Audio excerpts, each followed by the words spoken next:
Hello and welcome back to Swapnil's Analysis. I am Swapnil. Today we are going to discuss a very interesting and beautiful essay written by Virginia Woolf. The title of the essay is Shakespeare's Sister, which was published in her book A Room of One's Own in 1929. As we all are very known that Virginia Woolf was a very dominant voice of 20th century women. She talked about women equality and how culture and society have denied the basic human rights to women throughout the history, throughout the civilization. And therefore, she was a very dominant or, in a way, very aggressive representative of feminism. And feminism, which was a very dominant movement in the early part of the 20th century, and most of the writers they gave prominent roles to the women, means for instance Henrik Ibsen, and later on the playwright George Bernard Shaw, a very famous playwright. He was also influenced by Henrik Ibsen. So Virginia Woolf in this essay, Shakespeare's Sister, she talks about what would have happened had Shakespeare had equally talented sister named Judith. Would she also had become equally successful like the Shakespeare? That she argues in this essay, Shakespeare's Sister. So here the essay itself commences with that it would have been totally impossible for a woman to have the Shakespeare's talent and to be successful as like Shakespeare in the age of Shakespeare. And thus she says further that if let us imagine that Shakespeare he had a sister named Judith, equally talented, equally imaginative, what would have happened in the Elizabethan era? That she imaginatively talks about here. And here, nowhere she is doubting the talent of Shakespeare. She is just comparing or she is just demanding for the equal rights of a woman, and she is here drawing her attention to a fact that no woman would have got the equal opportunity as Shakespeare did. And here she also saying that Shakespeare, no doubt he was successful, but we must not forget the fact that he was also a man. And thus she says that okay, Shakespeare he was wild by nature. He got married at a very young age. That we all know biographical information of Shakespeare, that Shakespeare he got married at the age of 18 to a woman who was 6 years elder than him, and thus he became father at a very early age.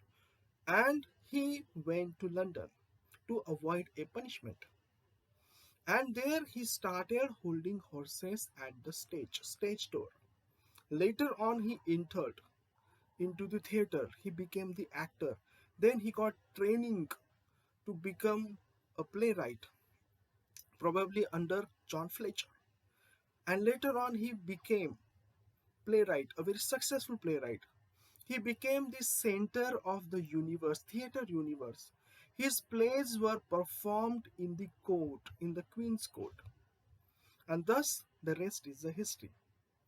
He says, okay, it's fine. Shakespeare, he was gifted, talented, he had the talent, and everything accepted. But let us imagine about his sister Judith, who remained at home. What happened with her? Her parents did not send her to the school. As Shakespeare, he was sent to a grammar school where he learned Latin, where he studied Virgil, Horace. But Shakespeare's sister Judith, she was not sent to the grammar school. She did not get chance to study Virgil, Horace, and to learn logic. And when her parents they discovered that she had been reading the books of her brother Shakespeare. She was told very bluntly that you should only focus on mending the stocking and minding the stew, means you should only focus on household work. That is very important for you. Still, clandestinely, she continued reading and writing, hiding her writings from her parents. Soon afterwards, she got engaged to a boy who was living in the neighborhood, a small trader. She did not like the prospect. She protested. Her father, he beat her severely. Later on, because she was apple of his eye, he felt sorry.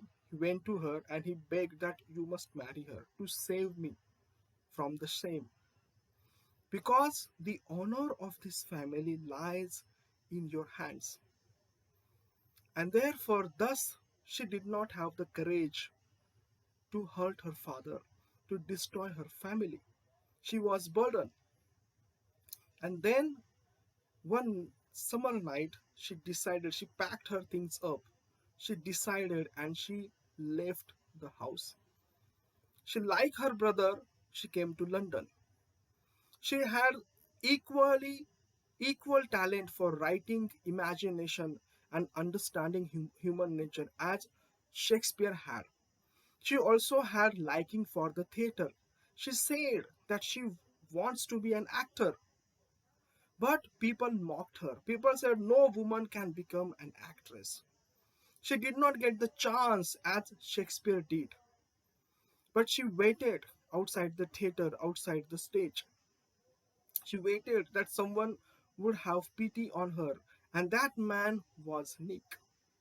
He did have pity on her, but she had to pay the price because she was young, she was beautiful, attractive, and she had a poet's heart. She might have fell in love with that Nick. She had become pregnant of his child, and to avoid all these things, she might have been killed and buried here somewhere at Elephant Cross, where the bus stops today. She said this would have been the future of a woman during this Shakespeare's time had she been the talented, equally talented like Shakespeare. Here, she is trying to draw our attention towards the fact that women have always been confined to the confined to the religion, culture, and they did not get equal opportunity like the men. That's the point she is here trying to make. Afterwards, then she quotes that women they had it was totally impossible for a woman to have a genius like Shakespeare's. Why? Because people like Shakespeare, they born once in the era.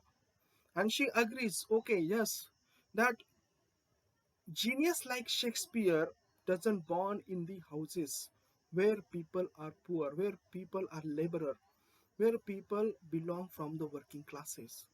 They have genius like Shakespeare have in the history always born in the very sophisticated cultural families or well-off families. As Shakespeare, he was also from the well-off families. And then she says that we cannot deny the fact that in the history, women they might have been as or more talented than men, but they did not get their equal chance to prove their talent, to prove their skill. Why? Because they were women, and culture, society, religion had forced them to perform only certain activities or to perform only certain roles. Therefore, we do not find any major role played by women in the history. But still, there are writers like Emily Bronte, like Jane Austen, who had shown their talent. But to show their talent, either they have to acquire a pen name that is the male pen name, or to publish their books anonymously without their name written on it. So, this whole essay talks about the equal right which man naturally get, inherently get, and woman she has to struggle for it. But still, women in the history they have proved their talent, and that this very beautiful essay talks about. Okay, what do you think about this essay? What is your own opinion about the essay? Please let me know in the comment box. Thanks for watching.